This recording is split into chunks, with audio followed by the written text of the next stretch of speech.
One of the very misunderstood concept of what has been labeled as suicide bombing. It is martyrdom operations, and it is being known in Islam.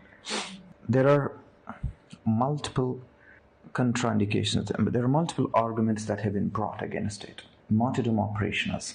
When a person presumes that he is going for sure die at a particular place, at a particular time, he goes against the presumption that a particular is going to die in a particular situation.